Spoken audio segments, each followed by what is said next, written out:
السلام علیکم ورحمۃ اللہ وبرکاتہ۔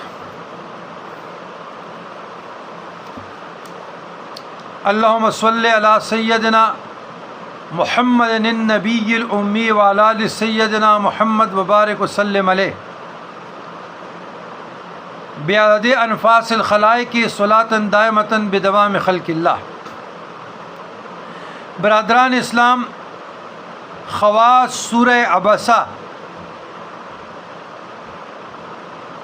جس شخص کی آنکھ میں ورم یا شبکوری ہو، سورہ عبسہ کو 75 بار پڑھے، بہت جلد شفا پائے اور آنکھوں کے جملہ امراض سے نجات پائے۔ یاد رکھیے گا،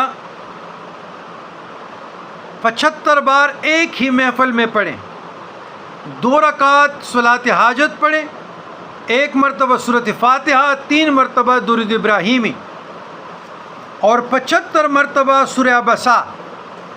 یہ کسی ڈراپ پہ پڑھیں، پانی پہ پڑھیں جو آنکھوں میں ڈالنے والے ہو، تو یہ آپ کی ظاہری آنکھوں کے لیے اور آپ کی باطنی آنکھوں کے لیے مجربات بزرگان دین سے ہے سورہ عبسہ۔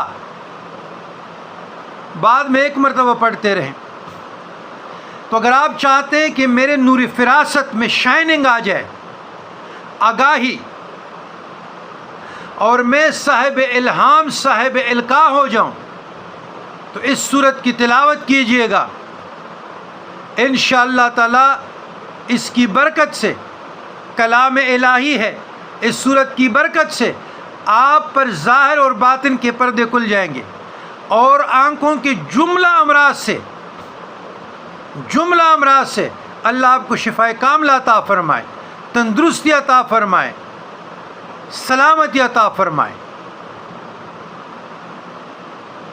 فَكَشَفْنَا عَنْكَ غِطَاءَكَ بَصَرَكَ الْيَوْمَ حَدِيدٌ وَلِيَرْبِطَ عَلَىٰ قُلُوبِكُمْ وَيُثَبِّتَ بِهِ الْأَقْدَامَ یا اللہ یا نور یا بصیر یا باعث ربنا فاغفر لنا ذنوبنا وکفر عنا سیئاتنا وتوفنا مع الابرار۔